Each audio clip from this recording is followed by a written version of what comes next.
Well, it's a lazy Sunday afternoon here in southern Ontario.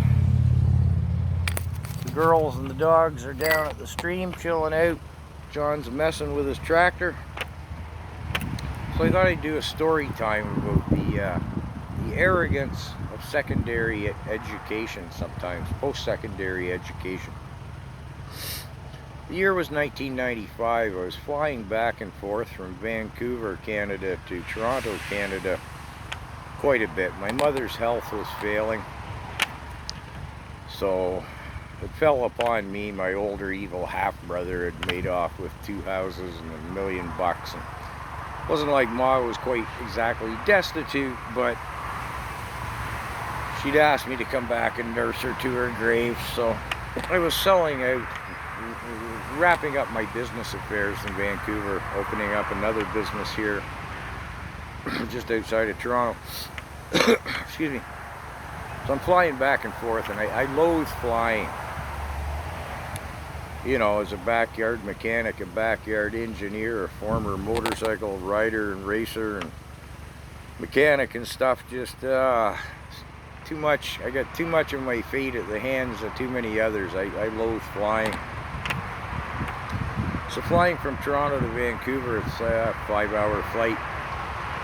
So I sit in the lounge at the airport until the last moment. I have 7 double rides.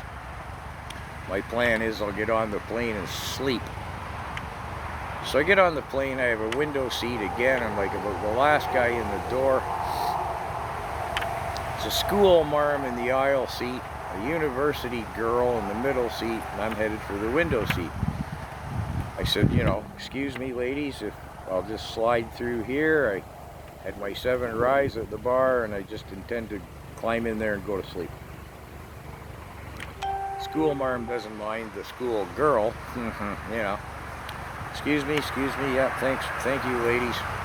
As the plane takes off, I miraculously, and to my chagrin, sober right up. And as sober as a judge, oh no. You know, and the school girl, she's like, the university girl, she's like, well, I thought you were going to go to sleep. I was like, well, that was, you know, yeah, $120 worth of rye at the bar. That was my plan, but it's gone awry. And nowadays, they won't let you just, like, get another dozen I could suck back and maybe continue the pass-out plan, but no. So anyways, I see the school marm, you know, she's watching. So anyways, long short of it is, the little university girl pulls a book out of her purse. I said, oh, what you got there to read? She's like, well, I don't think you'd really understand it. My university professor gave me this to read. It's not even part of the curriculum, it's just suggested reading. Like, oh, well, good, always good to suck up to the prof there, yeah. What do you give you? What do you got there? Well, I don't think you'd understand it. It's Ayn Rand's The Fountainhead. I'm like, oh, that's kind of interesting. I don't know why you'd give you that. What are you majoring and minoring in? She's like, well, you know, majoring in creative basket weaving with a minor in English lit. Well, I don't understand why he'd give you that book. Ayn Rand, very prolific writer, Hollywood screenplays, all kinds of stuff, and a host of very popular books. There's still an Ayn Rand society to this day.